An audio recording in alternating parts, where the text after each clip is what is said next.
সুতরাং মুহাম্মদ বিন কাসেমের ইতিহাসটা কি? ভারতবর্ষে একজন বনের ধর্ষিতার হয়েছিলেন। ধর্ষিতা বোন যখন সমকালীন সেই বাদশাহ হাজ্জাজ বিন ইউসুফের কাছে পত্র লিখলেন, হাজ্জাজ বিন ইউসুফ মুসলিম ঘরের এই সন্তান, এই নারীর, এই ধর্ষিতা বোনের চিঠি পেয়ে সারা রাত্রিতে ঘরের ভিতরে পায়তারা করতেছেন।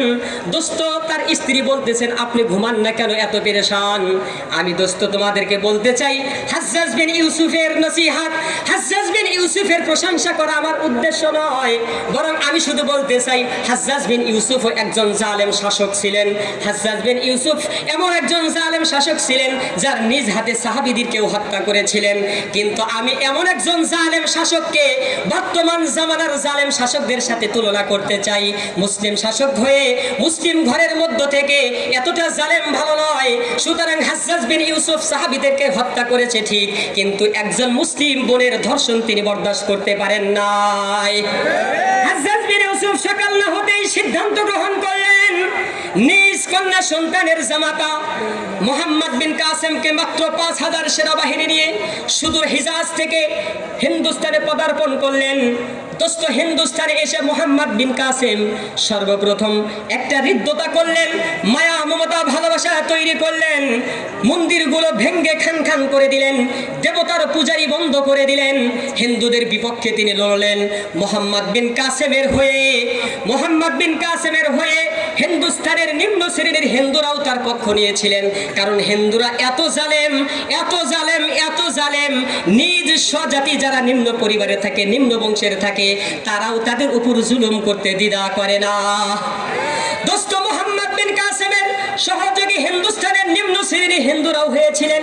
ভারতবর্ষ বিজয় করলেন। মুহাম্মদ বিন কাসেম যখন ভারতবর্ষ বিজয় করলেন, আল্লাহর দরবারে দুটি আঙ্গুল তুলে বললেন, কদ আদাইতু ফারিজাতাহু। দোস্ত এই কথা কেন বললেন? মুহাম্মদ বিন কাসেম বললেন, কদ আদাইতু ফারিজাতাহু, আমার আজকে সফল হয়েছি। আমি যেদিন জন্মগ্রহণ করেছিলাম, আমার মা আমাকে নিয়ে একটা স্বপ্ন দেখেছিল। আমি যখন জন্মগ্রহণ করেছিলাম, আমার বাবা আমাকে নিয়ে একটা স্বপ্ন দেখেছিল। আমি যখন জন্মগ্রহণ করেছিলাম, আমার ওস্তাদ আমাকে নিয়ে একটা স্বপ্ন দেখেছিল। আজকে আমি সেই স্বপ্নের সফল ব্যক্তি হতে পেরেছি। সুতরাং আল্লাহ তাআলার দরবারে তিনি বললেন, কদ আদাইতু ফারিজাতাহু, আজকে আমার দায়িত্ব সব কিছু পরিপূর্ণ হয়েছে।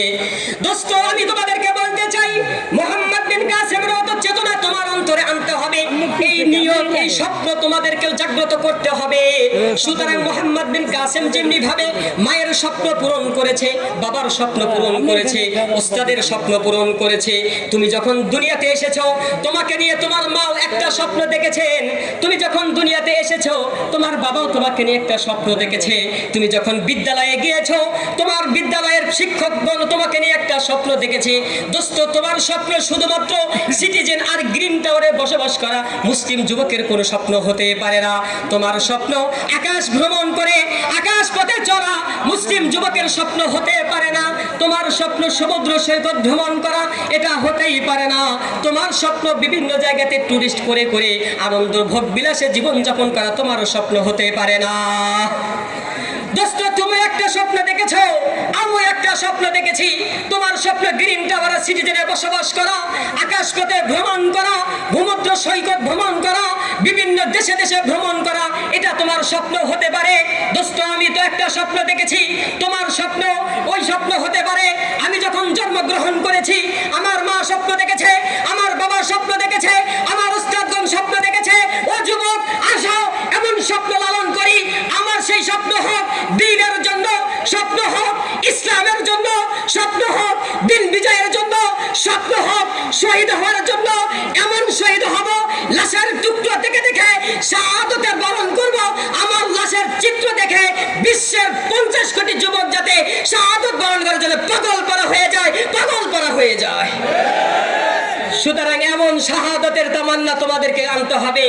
শাহাদাতের তামান্না আনলে কি হবে? পিয়ারা নবী সাল্লাল্লাহু আলাইহি ওয়াসাল্লাম বলেন, ইন্না আবওয়াবাল জান্নাহ তাহতা জিলালুস সুয়ুফ। ও দোস্ত তুমি জান্নাত কোথায় খুঁজছো? আল্লাহর নবী স্পষ্ট ঘোষণা করেন, যদি তুমি জান্নাতে যেতে চাও তরবারির ছায়া তলে এসো। আসো সেই মুহাম্মদ আরবির হাতে হাত রেখে আমি তোমাদের কাছে একটা বাইয়াত করতে চাই। আজকে ঐতিহ্যবাহী এই জামিয়া নূরে মদিনার এই ফুজালা সম্মেলনের ওলামায়ে কেরামের পক্ষ থেকে, মাদ্রাসার পক্ষ থেকে একটা মেসেজ দিতে চাই। আসো, নাহনুল্লাযিনা বায়া মুহাম্মাদান আলাল জিহাদ মা বাকিনা আবাদা।